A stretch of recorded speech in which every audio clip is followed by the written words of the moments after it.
पूर्व अध्यक्ष बाबूजी आनंदीलाल जी मंडावा साहब, पिताजी बाबूजी मांगीलाल जी सामरिया, भाई साहब गोपाल जी सामरिया, राम साई जी नावरिया जी, मंगलचंद जी चोला जी, श्रवणलाल अमीन साहब और भाई साहब बंसीलाल जी परिवार साहब। हम सबके लिए गौरव की बात है कि आज आदरणीय अध्यक्ष महोदय चीतरलाल जी बगेरवाल साहब की नई जम्बो कार्यकारिणी बनी है। एक बार जोरदार तालियां अध्यक्ष साहब के लिए कि इनकी मेहनत रंग लाई और इनकी टीम के जो हिस्सा थे, महामंत्री के रूप में पूर्व सरपंच साहब बद्रीलाल जी आर्य साहब और कोषाध्यक्ष के रूप में जिन्होंने पूरे धन की व्यवस्था जिम्मेदारी से संभाल के रखी, सुरेश जी बागड़ी साहब, और आज बेहतरीन संचालन भी कर रहे थे। जोरदार तालियां सुरेश जी के लिए भी, जिन्होंने बहुत अच्छा संचालन किया।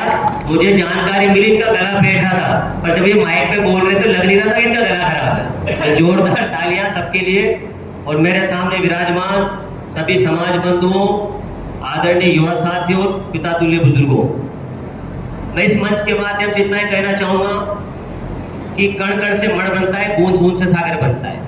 आप सब वो समाज के कर्णधार हो जिन्होंने अपने अमूल्य समय में से समय निकालकर आज इस समाज को समय दिया है। तो एक बार जोरदार तालियां आप सबके लिए।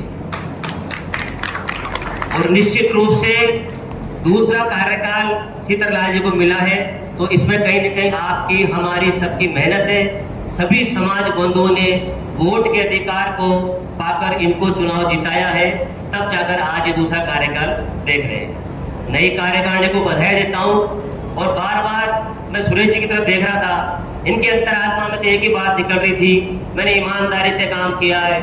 कोई 10 रुपए का 5 रुपए का भी कोई बता दे, ये हमारे लिए भगवान की सेवा करने के समान है, ये ईश्वर का स्थान है, ये राधा कृष्ण भगवान का मंदिर है।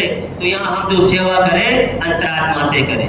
मैं इस बार भी इस बात को पुनः जोड़ देता हूँ। आप ये नहीं समझे कि हम किसी संगठन के पदाधिकारी हैं, आप ये नहीं समझे हम किसी पद पर बैठे हुए।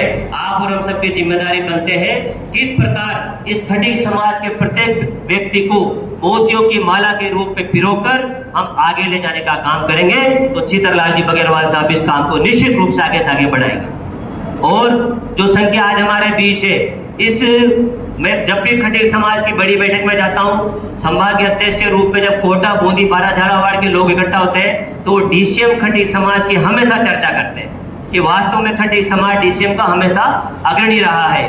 और ये पहचान दी है चीतरलाल जी बगेरवाल जी की, उनकी पूरी टीम ने। जहां जहां भी समाज के सम्मेलन हुए, इन लोगों ने बढ़ चढ़कर वहां सहयोग किया है और श्रमदान किया है। और आज भी पूरे संभाग में खटीक समाज में अगर डीसीएम का नाम होता है तो आपकी मेहनत के द्वारा नाम होता है। मैंने इस चीज को हमेशा जाना है। जब हमारे यहाँ चुनाव हो रहे थे तो लोगों में चर्चा थी कि इस बार राधा कृष्ण मंदिर पे दोबारा चुनाव हो रहे हैं, कौन जीतेगा, कौन कौन प्रत्याशी है, और पूरे कोटा में चर्चा थी। लेकिन आप लोगों की मेहनत, आपका त्याग, समाज के प्रति आपकी जिम्मेदारी निश्चित रूप से आपको विजय बनाती है। और हम सब इस अवसर पर आपको बहुत बधाई देते हैं, ढेर सारी शुभकामनाएं देते हैं।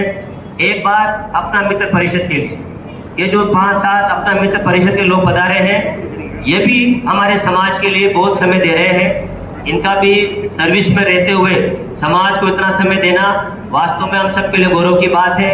और डीसीएम से भी कई पदाधिकारी अपना मित्र परिषद के रूप में काम कर रहे हैं। चीतर जी को धन्यवाद देता हूं कि इन्होंने हमेशा अपना मित्र परिषद को सहयोग किया है, चाहे वो जगह देने की बात हो, चाहे फंड देने की बात हो, इन्होंने हमेशा सहयोग किया है। इसलिए ये साधुवाद और धन्यवाद के पात्र है कि इन्होंने हमेशा सहयोग किया। और इनकी यही छवि मैं आज भी इस मंच से कहता हूँ, खटीक समाज के चाहे कितने भी संगठन बन रहे हो, कितने भी घटक बन रहे हो, लेकिन उन सबको सहयोग करने की भावना हम सबके अंदर होना चाहिए। अगर समाज का एक भी बेटा आगे बढ़ता है तो निश्चित रूप से पूरे समाज को गौरव मिलता है।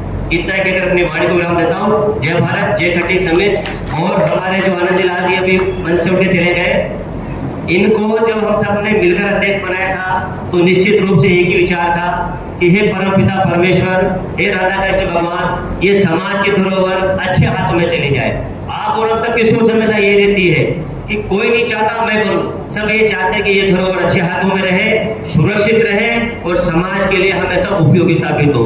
तो ये जो आज छत का निर्माण आप देख रहे हैं, ये आनंदलाल जी मंडावा जी की कड़ी मेहनत का परिणाम था। इनकी अच्छी सोच थी, दूरगामी सोच थी, वरना कई कार्यकाल निकल जाते हैं, लोग नया निर्माण नहीं करते। और आनंदलाल जी ने समय निकालकर आज इस छत का निर्माण कराया। और अब चित्रलाल जी की जिम्मेदारी है कि धीरे धीरे इस विरासत को आगे बढ़ाएंगे और हमारे लिए खंडी समाज के लिए यह स्थान गौरव के रूप में बनकर उभरेगा। इतना कहकर अपने वाणी गुलाम बताऊं। जय भारत, जय हिंद।